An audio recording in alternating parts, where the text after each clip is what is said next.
I almost fell as I pushed the door open, the sudden give of the door nearly taking my footing, accompanied with the pulsating pain in my forehead, the constant ringing in my ear making it hard to anticipate the weight of my steps.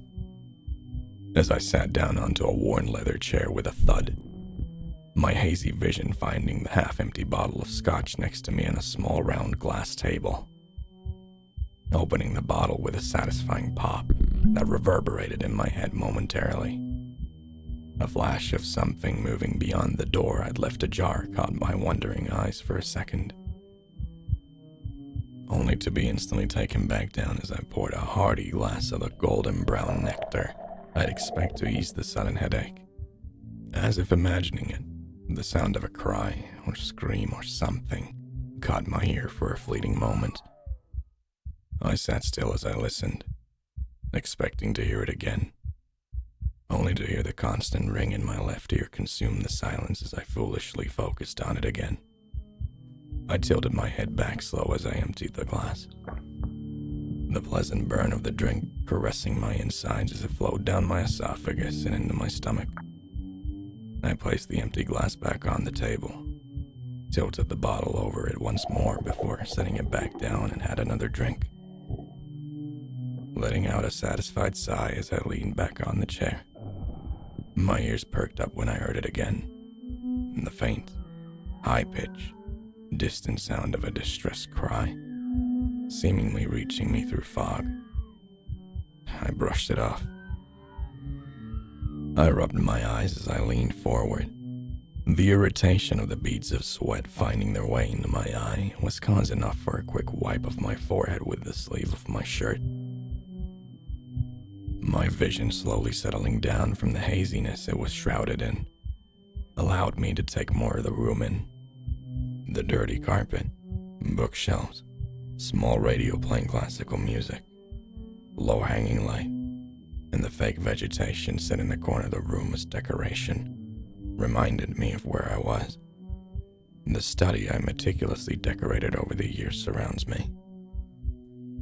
I threw my arms forward as I stood off the comfy chair as my eyes caught the section of the far back wall behind my wooden desk. I walked over with a limp and began taking in the memories of the pictures I'd somewhat forgotten existed.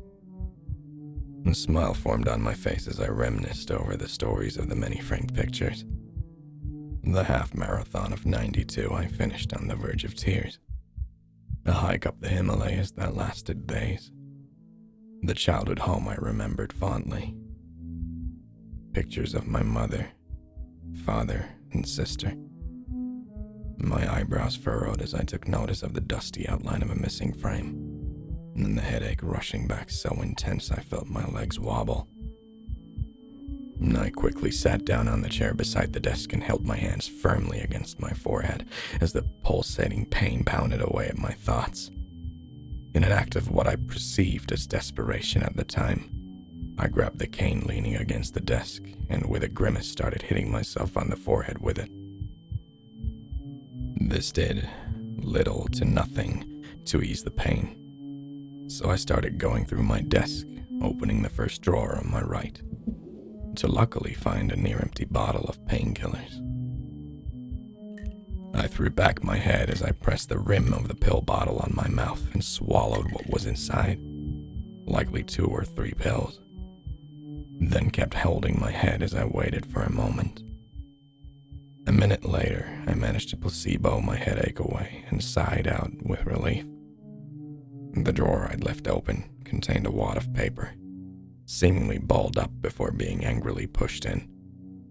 This caught my attention, as I know myself to ever be so jaded. I grabbed the ball of copy paper and unfolded it carefully.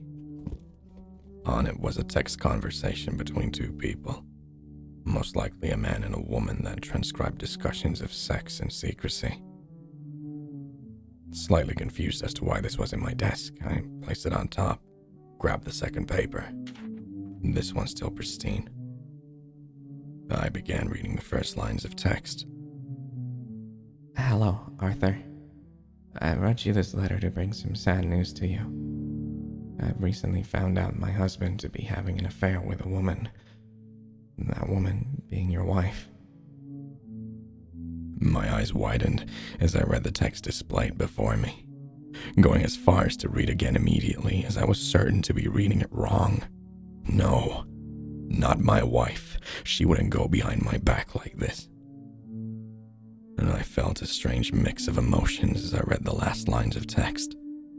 I provided a conversation from messages and pictures taken by a hidden camera I set up in our bedroom after I grew suspicious. What you choose to do with this information and the images is up for you to decide. Signed, Mariah.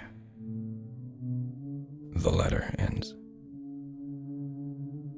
And I feel a trickle of sweat run down my face again, beating up on the tip of my nose until it fell and landed on the paper, only to find it to be a bead of blood that now stains the letter. I put a hand on top of my head and feel a bump, then pain as my fingers graze the edge of the deep cut. Looking at my palm reveals it to be true, as it's now a deep crimson.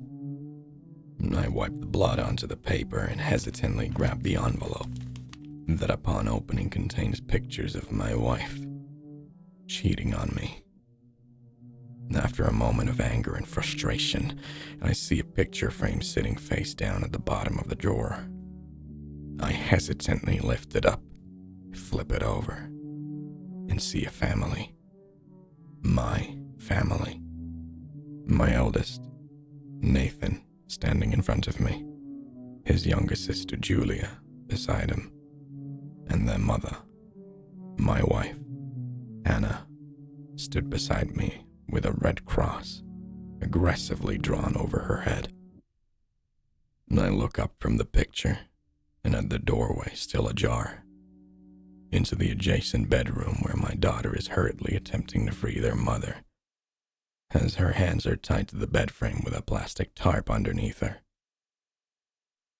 I see my son beside her, in his hands the baseball bat I got him for his 15th birthday, shouting something at me. And I slowly place the picture frame down, lean to the left side of the desk, open the bottom drawer, and grab the Colt 45 tucked at the back.